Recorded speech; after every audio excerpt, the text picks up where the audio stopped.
Welcome back to the SportsMax Zone Ultimate 11 time. Today we talk about them wicket keepers, and yeah, that's where the spotlight is shining, radiating at this time. 10 men shortlisted, but only one will be chosen. Who will be the one, like Neo in Matrix? This is the shortlist. Boucher, Gilchrist, Healy, Marsh, Dhoni. One TV presenter said Miss Dhoni. Andy Flower, Jeff Dujon, Alan Knott, BJ Whittling, and the smiling Sri Lankan Kumar Sangakkara, a man who used to play the violin as a boy. He was a classically trained artist, Lance, with a musical instrument, and he was a classically performing cricketer in his time, Kumar Sangakkara. I must say, like most of the selections done by our production team, we have to give them some credit for the shortlists they've created. This shortlist of 10 for the wicket keepers, solid right the way through, although I still ask some questions about your number 9, Lance, BJ Whittling. BJ Whittling, yeah, yes. Not that impressive, but no. There are some pluses for him that gets him in there. But interesting, the top of the list with Boucher, Gilchrist and Healy, they are statistically the leading wicket takers by way of dismissals, yes, at 1, 2 and 3. Yes. So we start with 3 very strong men at the top. Yeah, C. Marsh, B. Lilly. Yeah, George, that's me. Let's welcome today's panel. I am going to introduce the panel today, led by the man who they say is a can of fun. That's what the ladies say. You know, his name is Tino Besties from Barbados, meaning he is entertaining when he's on the TV. I know nothing else. We also have former Jamaica wicketkeeper batsman Matthew Sinclair, who joins us from North America. He's in Canada. And my producer today says Kevin O'Brien Chang is a statistician. I know him as a businessman, a writer, and a public commentator, and of course a man who knows how to make statistics make sense. Zaheer Clarke. He is also based in Jamaica. So that's the group of 4 that comprise today's expert panel. And I just want to say good afternoon to the gentlemen. Good afternoon, gentlemen. Welcome to you all. Hi, everybody. Thank you. Good. All right. So 3 of the panelists, I'm being told, have introduced wildcards into the discussion, but only 2 players. So Zaheer and Kevin have introduced A.B. de Villiers, while Matthew has asked for Brad Haddin to be included in the lineup. So let's start by getting their rationale. Matthew, why do you think we should swell this list of 10 to include your wild card? Well, thanks for having me. Undoubtedly, Brad Haddin has been a very good performer, consistent performer over his career as a wicketkeeper batsman. And his statistics are very outstanding. He has a second highest dismissal per inning ratio of 2 dismissals per inning as a wicketkeeper. He has a very good batting average of 33. Could be a little bit higher, but nonetheless, still formidable and a very good batting average as a wicketkeeper. Once you're in the 30s, at least it's very commendable. He has 4 centuries under his belt. He has played 66 Test matches, amassing over 3,266 Test runs, over 270 dismissals. Excellent glovesman. He and I would say Jeffrey Dujon have taken the most breathtaking catches, one-handed catches I've ever seen as a wicketkeeper behind the stump. And he definitely should be in the reckoning as one of the top wicketkeepers, and hence my selection as the wild card. Before I ask someone to bore holes in your Brad Haddin selection, Matthew, let me ask you, which of the 10 then would you chop and squeeze Brad Haddin into this list of 10? First of all, this is a very tough decision to make. Obviously, the 10 persons who have already been chosen are very outstanding in their own right. and definitely would have warranted their place in the 10. I've never seen, I would say, a great number of the persons in the 10s. For example, Alan Knott and maybe a few others down the road. But I think based on their averages and their statistics, based on my research, I would definitely have to probably think about cutting maybe Rodney Marsh. Don't go any further. Don't go any further. Stay. Or other than not. All right. So Rodney Marsh are not for you to put Brad Haddin in. Tino, let me come to you first. I saw you clearing your throat just now. You were drinking something, getting ready to attack Matthew. Matthew wants Brad Haddin in at the expense of either Alan Knott or Rodney Marsh. I think I agree with him. To be honest, I didn't have the opportunity of seeing Alan Knott or much of Rod Marsh. So I will go if I did him with Australia, and you're talking about wicket keepers. The top 3 wicket keepers, you go with Gilchrist, Ian Healy, and Brad Haddin. I think that Brad Haddin is a very good clubman, and he's a very decent batter. He's not one of my favorite batters because, as I said before on numerous shows, I love a batsman who gets behind the ball. He kind of backs away and gives himself a little bit of room. He doesn't take you on. He doesn't like battles. From me bowling at him in a couple of international matches and stuff, he always bat outside. He gives himself a little bit of room. He doesn't get behind the ball. So when you compare to Alan Knott and Rod Marsh, I think that's a fair argument that Mr. Sinclair is making in terms of getting him in that top 10. So I agree with him. He's right. I thought you'd have found a rival there, Matthew, but you found an ally. Kevin, let me hear you on this Brad Haddin at the expense of Alan Knott or Rodney Marsh. Well, I'd take out Rodney Marsh. Haddin has a better wicket per dismissal per innings and has a higher batting average. So I have no problem with taking out Rodney Marsh for Haddin. Zaheer, anything statistically to inform this discussion? Brad Haddin, they say, the 3 men have said, Brad Haddin should be in this 10 at the expense of Rod Marsh. I definitely would agree with that. Rod Marsh, over his career, in terms of batting or contributing with the bat, was not as prolific as the others that Kevin and Tino mentioned. So if we were to take out someone, then I would agree with taking out Rod Marsh. All right, Mr. Producer, you have some adjustments to do because your panel has discarded one of your shortlist and they've inserted Brad Haddin in there. And the consensus seems to be that Alan Knott is the man to make way. All right, let's talk about the other wild card. Who knows, maybe he'll squeeze into the 10. A.B. de Villiers has been chosen. Kevin, why should A.B. de Villiers be on this shortlist? Well, he kept for 24 test matches, and that's a lot. That's enough to prove yourself. He has by far the highest batting average, 57 as a keeper. The next best is Andy Flower at 53, Gilchrist at 47. And he's the second highest dismissal per innings. The highest is De Kock, who might be on the list. Maybe still too young, still playing. But he has 2.4, De Kock. De Villiers is 2.3. So highest batting average, second highest wicket-keeping average over 24 matches. To me, unquestionably, the pick in 11. A class batsman, and the statistics say a very good keeper when he was behind the wicket.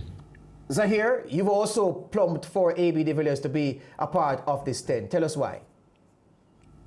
Well, in picking de Villiers, first I looked at some others, Lessing and others that I could have chosen. But when looking at what A.B. de Villiers did over those 24 tests, as Kevin O'Brien said, in those 3 years after Mark Boucher got that horrific injury, he really stood up for South Africa.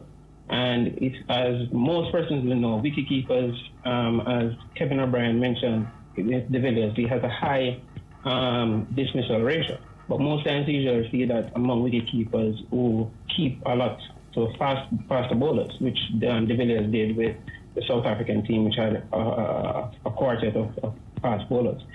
But de Villiers, his batting average while keeping gloves was incredible. He is only one of 2 individuals who have played in their careers as a specialist batsman as well as a wicketkeeper batsman, and they performed better as a wicketkeeper batsman than a specialist batsman. Normally, a wicketkeeper batsman playing a wicketkeeper batsman role is like an athlete their career, and I can speak for it as someone who played that role in the past. So Tino, if AB de Villiers is as good as both these men have said he is, why did he only wear the gloves for 24 tests? I think that, you know, he felt that he was affecting his batting and he wanted to be a little bit more settled. The thing about playing cricket professionally and being around guys who do Tino, my producer says to remind you that his batting was better while he wore the gloves.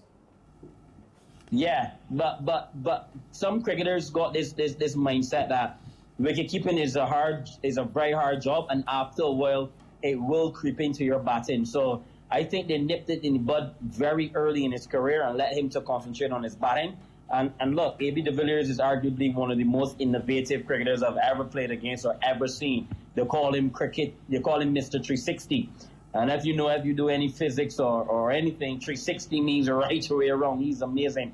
So I do agree that the two I would bring in him and Brad Haddin, and I would cut Rod Marsh and Alan Knott. Those the two that I thought that should have been included in that 10 to be in a discussion of the greatest wicket keepers. All right, you preempted me because I was going to start with Matthew. Matthew, are you agreeing that AB de Villiers should be on this list of 10? I have a little reservation there. Whilst I tend to agree with the other panelists that AB de Villiers has had a very good track record in terms of with the bat as a wicketkeeper, I want to argue the point, though, from the standpoint of having played only 24 test matches as a wicketkeeper. I would have loved to see him over a little bit more, you know, a longer career as a wicketkeeper, let's just say maybe up to 50 test matches. Then we could have had a better judgment of his longevity as a wicketkeeper. Also, looking at the cadre or the caliber of bowlers he would have kept to. Yes. Having him in a World 11 with the highest quality bowlers, such as, for example, Shane Warne later on, would he be able to stand up to those kind of quality bowlers and still perform well behind the stumps? All right. Those are the two concerns. No doubt with the bat, though. So Matthew, you're saying no. You're saying hold on, Kevin. Matthew, you're saying no to the Villiers. I'll come back to you. No, Matthew, you have to tell me no because we have a lot of ground to cover. So I need your answer now. Are you saying no to AB? No, let me make a point for Matthew first. No, man, I don't want. Hold on, Kevin. Yes. I'm going to come to you. No, I'm going to make a point. You can help Matthew. Okay, help him. Help him then, Kevin. I would appreciate that. The reason the Villiers stopped keeping because of the Clarke. The Clarke came on the scene for South Africa, who has the highest average per innings, 2.4. He averages 40. So they had a very good man to replace de Villiers. So the Clarke is the reason why de Villiers said, look, I'm not a good batsman, maybe better keep a very good keeper too. Bring him in, averaging 40. So that is why I think de Villiers did not keeping any longer. So Kevin, Matthew, your answers are easy. Kevin has given you something. He's inviting you to come over from the dark side. Are you convinced, based on that last bit, that AB de Villiers should be inserted into the 10? I'll concede. All right. On the premise that his batting has really stood out. All right. So you're saying you're agreeing that Alan Knott and Rod Marsh should make way for AB de Villiers and your wild card Brad Haddin. That you're right there with us, Matthew. Indeed, yes. Okay, so we have a new 10. Gentlemen, I want to know, since we spent the time talking about the wild cards, before we go to the break, I want to go around the screen and ask you, from the 10 that we now have, and remember, draw a line through Marsh, draw a line through Knott, and insert Haddin and insert de Villiers. Which of these 4 should we spend time debating to come up with the ultimate wicketkeeper? Which of these 4 men are you going to save for the decision round, which comes after the break in this discussion? Let me start with you, Zaheer. Which 4 are you saving? Well, it was a very difficult decision for me, looking at the 4. But for my 4, I'm going with the obvious choices. I'm going to go with Andy Flower.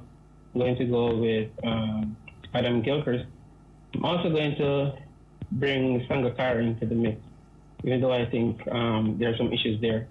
And I'm going to stick with my wild card. I'm going to keep AB de Villiers. All right. So, gentlemen, I don't want you to justify what you're choosing for. Just give me the 4. After the break, we can argue about the merits of each. Kevin, your 4. De Villiers, Andy Flower, Gilchrist, and Whittling. Tino.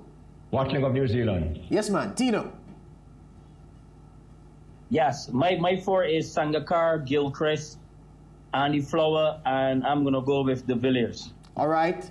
Matthew. Adam Gilchrist, Sangakkara, Andy Flower, and it was a toss-up between Jeff Dujon and Ian Healy. And? So Ian Healy. the coin landed where? Where? Who? Ian Healy. Ian Healy. Did you pick your wild card, Matthew, in that 4?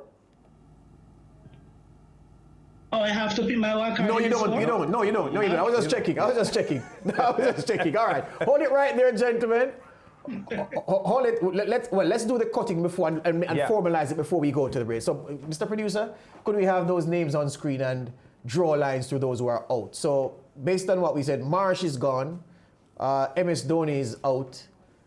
Mark Boucher, did he survive? No, he didn't. And Jeff Dujon didn't survive either. So none of these 4 will be standing after this break. The panel of experts say they have no use for these outstanding wicket-keepers in this selection. No hard feelings. Sangakkara, based on what I heard, survived. Does Ian Healy survive? I know he had 2 votes of the 4 members on the panel. He's gone. My producer says he's gone. He didn't get enough votes, Ian Healy. AB de Villiers looks to be in. I know Kevin picked BJ Whittling, but he's out because Kevin's vote isn't enough. So Sangakkara and AB de Villiers hold their position. Alan Nutt is gone. Yes. Gilchrist is safe. Is Andy Flower safe? Did Andy Flower get enough votes to be safe? He had 1 or 2, I think. Yes, I'm sure of 2. 2 or 4. That's an Haddon is gone. Yeah, so the wild card, which we used time to talk about, he's gone. So Gilchrist and Flower left. So Gilchrist, Flower, de Villiers, Sangakkara. Gilchrist, Flower, de Villiers, Sangakkara. Those are the men left standing from this shortlist of wicket keepers. You know what? Let's take a break and come back and recharge. And when we come back, we'll debate the merit of the men left standing and ultimately end up with the ultimate wicket keeper in the ultimate 11. Ultimately, the director should cut the feed and go to the break now.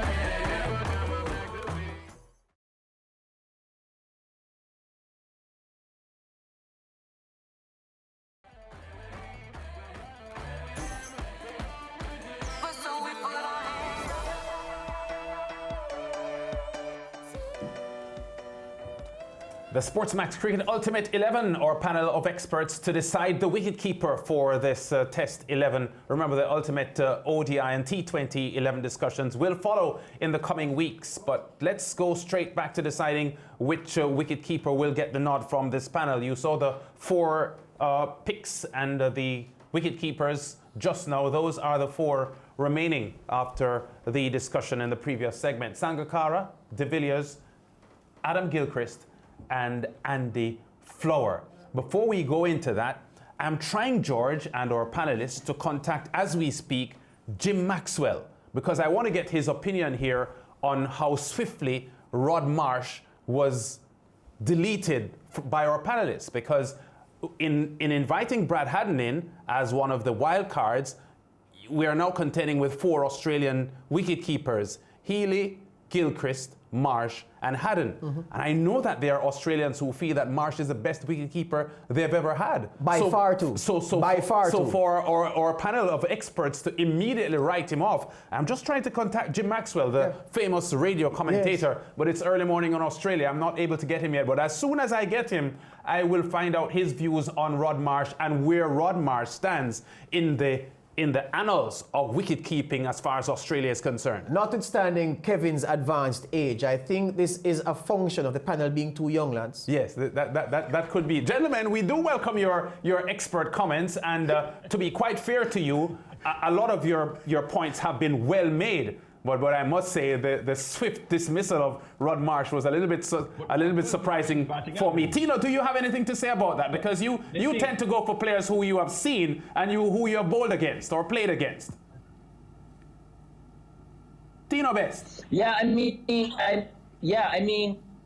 Rod Marsh played in an era of Lilly and Thompson, and they do have him held in very high esteem. Yes. I do know that because I remember back in 2004, 2005 when I toured Australia for the first time. We were at a KPMG function in Brisbane, and the way they reacted to Rod Marsh was incredible.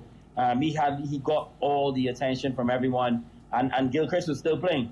But the amount of love and the admiration that I saw people show to him was incredible. So I do understand where you're coming from, Lance. But at the end of the day, bro, we're talking about ultimate.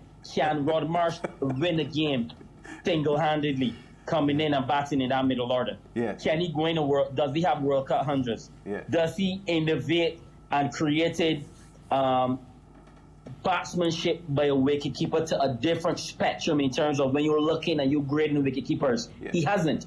We are not talking about only glove work. We are talking about taking out bowlers, taking attacks to the cleaners. Yeah. And Adam Gilchrist and Kumar Sangakkara are two of the most amazing cricketers in terms of wicket keeping and having the whole package when it comes to wicket keepers. Well, Tina, let's not discuss Rod Marsh anymore. And I like the way you keep calling me bro. Since Rod Marsh is out for you guys, let's not talk about him. I'm just saying that as far as many Australian experts are concerned, he's the best they've ever had. And you're still looking at Gilchrist and putting Bran Haddon in there and so on. Anyway, we have 4 gentlemen that we have to decide on.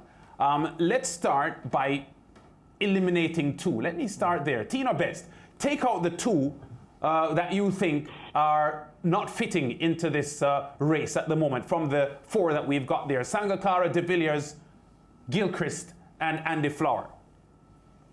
I will have to say, I will have to cut Andy Flower and AB De Villiers.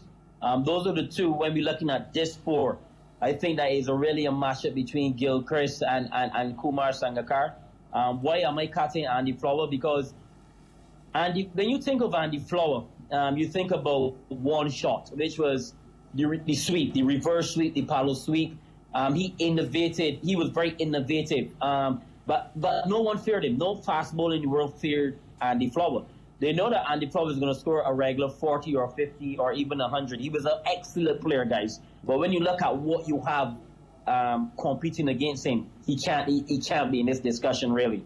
AB De Villiers, Sinclair made a very interesting point in terms of not holding the gloves for a very long time. I think that 24 tests is too short.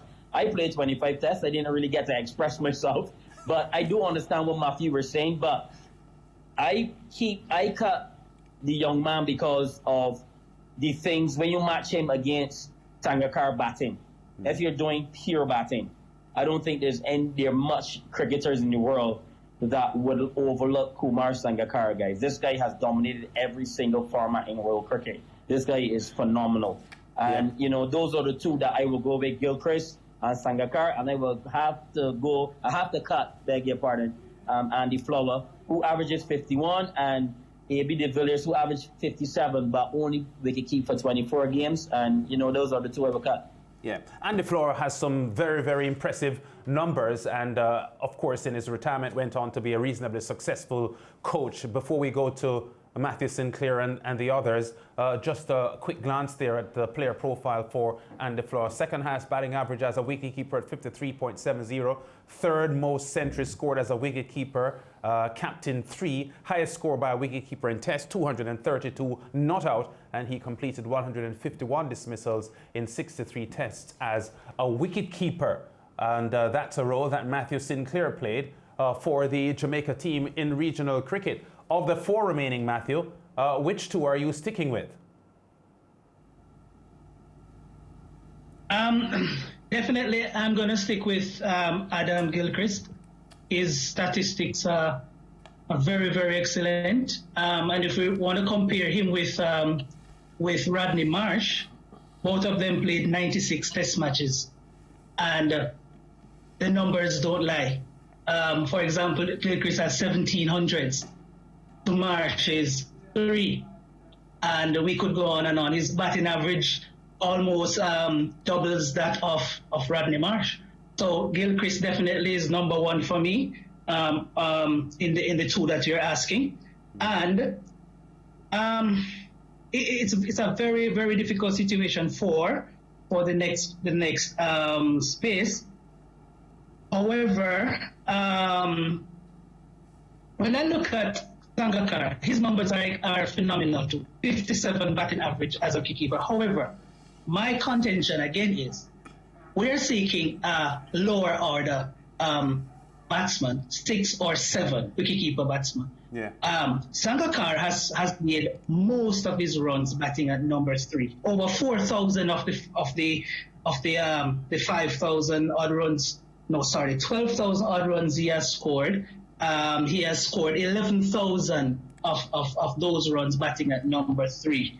Number 3, as we have seen already, has been taken by the big men at the top. So I'm not seeing where Sangakkara would be.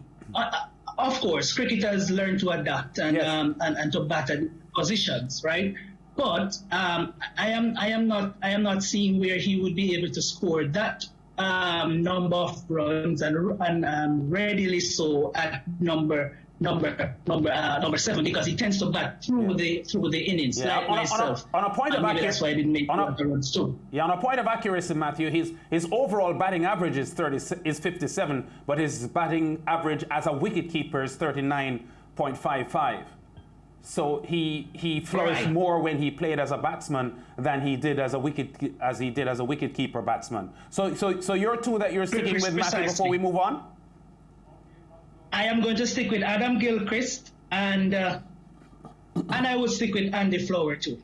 Because look at Andy Flower's record. Yes. Only 60 test matches, very prolific. Only the second wicketkeeper to average 50 or more in a test match cricket. That's very good. And I'm sure he batted at number 5 in the middle order there. So he would be accustomed to batting in the lower end as well and scoring very, very, very prolifically. Okay, so Gilchrist and Flower for you, Matthew. Let's move on to Kevin then. Kevin, of the 4 remaining, who would be the 2 that you are chopping and who do you leave in? Chang as a batsman was the best, but he only made 39, average 39 as a keeper. So he's cut. Gilchrist was a good batsman, but against pace, Tino, against pace. But against spinners, not so good. He only averaged 27 against India. So while Tino appreciates the destructiveness against fast bowlers, against spinners, judging by India, the home of spin, not so good. So I'm going with the 2 wicket keepers who average over 50, over 20 tests or more. Because I'm picking a man at his peak, you know. And if you can go 20 matches, 20 tests, and average 57, you're showing me at your peak, you're the best. So Gilchrist number 1, Andy Flower number 2, against holding a weak Zimbabwe team together, very weak team, and still managed to average over 50. Yep. So for me, Gilchrist and Flower. Thanks. Zaheer, you're 2 of the 4. De Villiers and Flower. You said Gilchrist and Flower. No, De Villiers. De Villiers and Flower. De Villiers and Flower. Okay. Gilchrist was poor against spin. All right. So of the 4, when we put things together, the popular choices at the moment appear to be Gilchrist Does Gilchrist and Flower have the edge, given what all four have presented? Yeah, Zaheer. Well, let's hear from Zaheer. He has the key say right now. Yes, Zaheer, you're two. Sure. No, I need to correct something I thought I saw on your screen. Yes. Andy Flower actually only played 55 Test matches as a pure wicket-keeper. As a wicket-keeper. True. Yeah, he and A.B. de Villiers are the only two persons who have scored better as a wicket-keeper than as a specialist batsman. For those players who played the dual role for their team from time to time. 8 of those 63 matches for Andy Flower, he played as a specialist batsman. Now, another thing I want to correct that Tino had mentioned earlier, but for A.B. de Villiers, his thing was that A.B. de Villiers, because of Mark Bouch's long career of over 140 Test matches, A.B. de Villiers really got a chance at the latter end of his career when Mark Boucher was injured. And then, close to when he was retiring, they brought in Clarke to replace him. They only played 3 years of 24 matches. So I'm going to take him out because he did not play as long a period. Similar to like somebody like Headley, similar to somebody like Pollock, we did not see a big, large body of work to say for sure that he would stand up to the rigors for a very long time. Yeah. All right, Zaheer, let me. It's information here that's important coming from our producers. We have only 5 minutes remaining, and we've got to get a consensus from this group on the player that will be the wicket-keeper for this Ultimate 11 SportsMax test team. Can we, producers, get a consensus of the ones that are out then, given what all four have presented in the past 10 minutes? Can I give you my two? Yes. Go ahead, Zaheer. Yeah, my two would be Andy Flower. My two would be Andy Flower and Adam Gilchrist. And Adam Gilchrist for sure because of his high strike rate of over 80. Yes. Right? And Andy Flower for his resilience batting down the order and being able to battle the tail of that Zimbabwe team and still average over 50, average high down in India, yes, and played well against the top nation. Okay, so on the face of it, Gilchrist and Flower have been really popular among the four. Yes. So it does appear that Sangakkara and A.B. de Villiers are out then, given what all four men have presented. So Gilchrist and Andy Flower are the two remaining, and we have about 3.5 minutes for you to decide on which one do you want.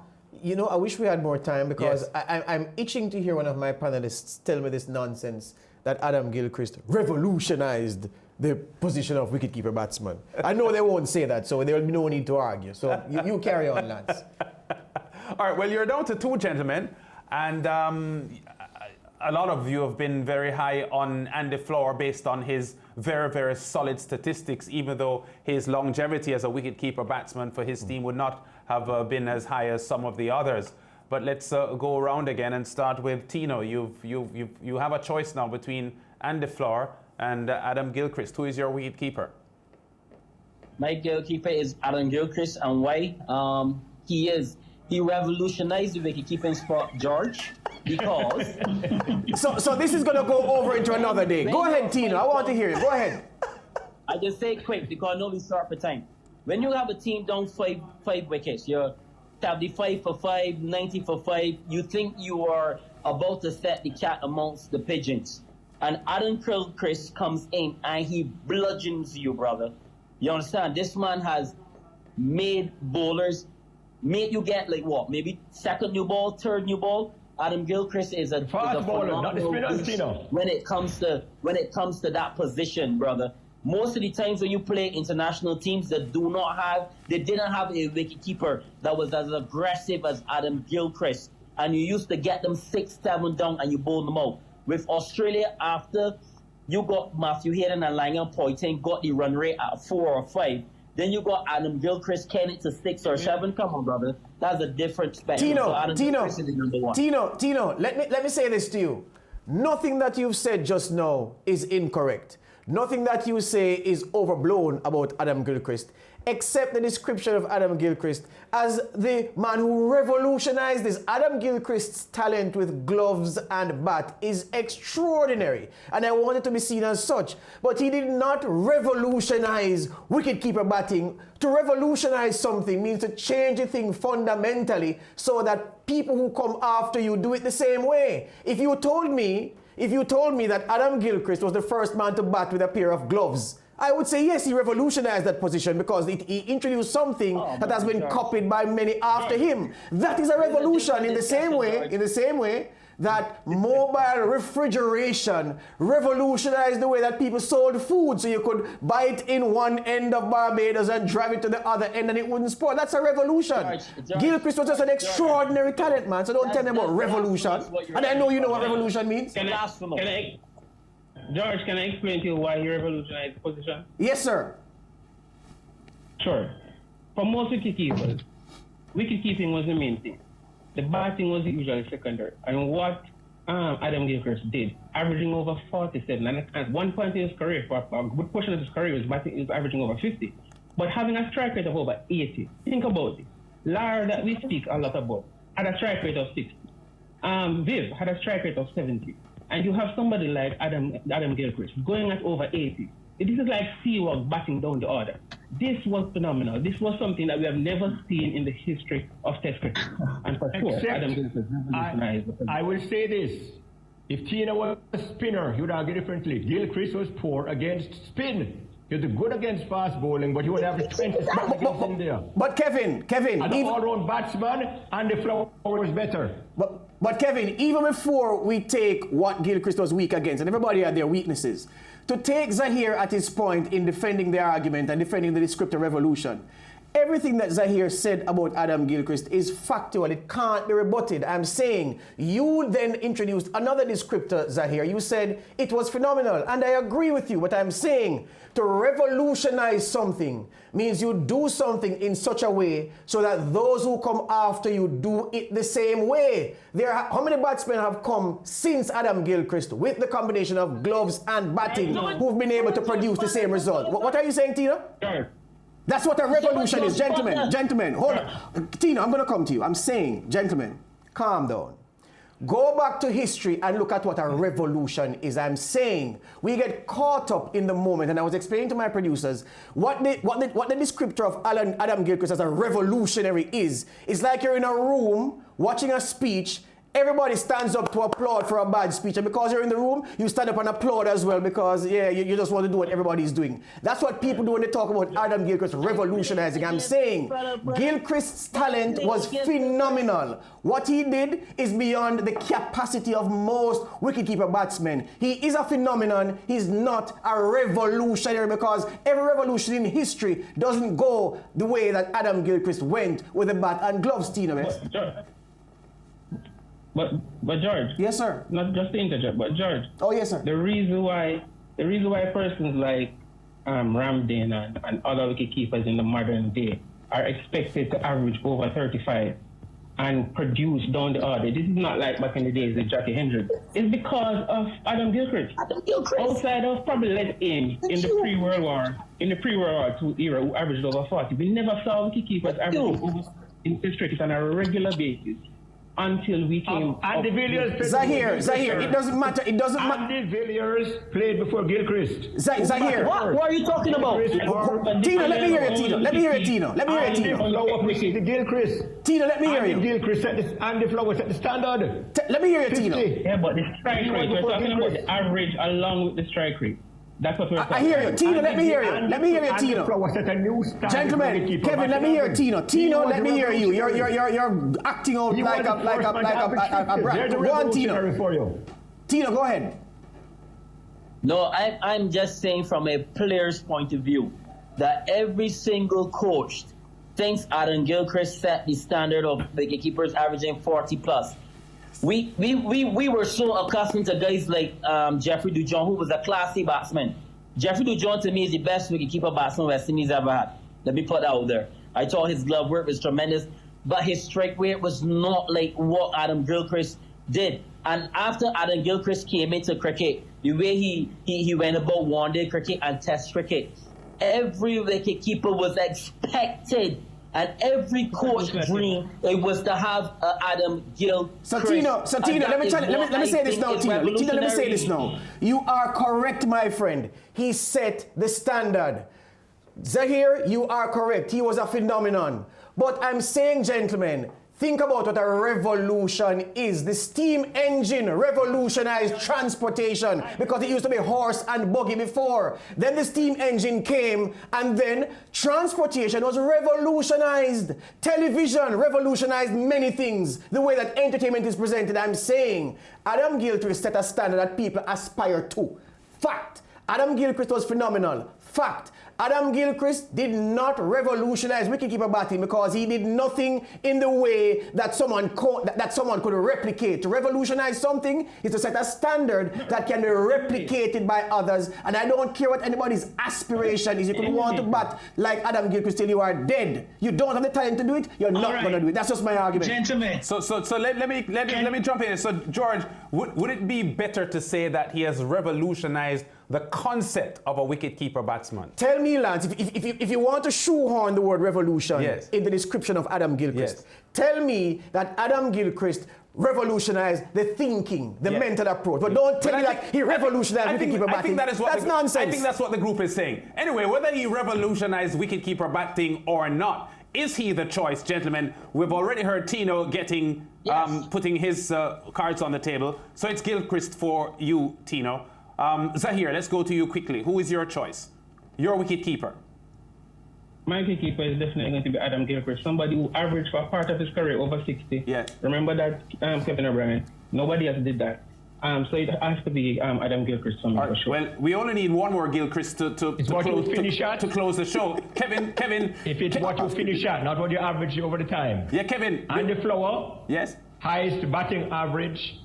And he came before Gilchrist. So I don't see how Gilchrist set a new standard when Andy Flower was a higher average than him. And strike rate, they were talking about the strike rate. It's the manner in which he compiled the average, not necessarily the average itself. So you are Andy Flower. So against the fast bowlers, if Tino was a spinner, he would choose differently. Matthew, who is your pick? All right, guys.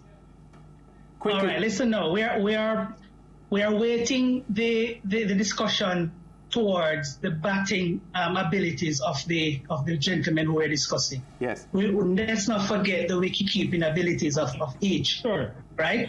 Adam Gilchrist for sure would have had the opportunity to keep to the best spin bowler in the world at that time or over a given period of time, Shane Warne, and several fast bowlers who would have come along, the Brett Lees and so on. McGrath and company, undoubtedly. Yes, he's definitely the clear choice, and his batting is second to none in my opinion. All right, so three of four say Gilchrist. So gentlemen, the consensus is Gilchrist, and Gilchrist George is the Cricket Ultimate panel's choice. Yes. For the wicket-keeper. I think they made a good selection. I think they've made a good selection. Just don't tell me that he's a revolutionary. All right. Yeah. The panel's choice for wicket-keeper in the SportsMax Ultimate 11 Test, wicket-keeper Adam Gilchrist. And the zone choice? I think it was close between Gilchrist and Mark Boucher, but Gilchrist gets the edge. Yep. So Gilchrist, from both counts, the zone team and the panelists, is the wicket-keeper batsman for this all-time Cricket Ultimate 11 from SportsMax. I'd like to thank Kevin, Tino, Zaheer, and Matthew Sinclair for being a part of our panel discussion today. We thank you, gentlemen, very much for being in this discussion, and we thank you for coming up with a good choice for the wicket-keeper in the Ultimate 11. Remember, the panelists' vote will carry a 30% weight. The zone presenters, the zone team's vote also carrying 30%. The viewer has a 40% weight going in on their selections. And at the moment, I can tell you online that Adam Gilchrist is showing as the leader in the online voting at 46%. 46.18, Adam Gilchrist. Dhoni is second at 37.26. P.J. Dejean, 8.44. Look at the gap between second and third, though. Yeah. Almost 30 points. Yes. 30 percentage points. Significant. Yeah, that's massive. Yeah. So Adam Gilchrist is overwhelmingly the choice for the wicketkeeper. And in that race for the batsman 3 to 5 online, where there's been this close race between Bradman and IVA Richards, Bradman has overtaken IVA Richards. So you get your votes going in. You have until the 22nd of May to select your ultimate 11. And remember that even though we've already covered the openers, the batsmen 3 to 5, the all-rounder, and the wicket-keeper, as you saw today, you can continue voting. You have until the 22nd of May to put your vote in, and pay close attention to that close race between Bradman and IVA Richards, the online betting, the panelists and the zone team. We've already made our choices for batting 3 to 5. We go to break. Back in a moment with more.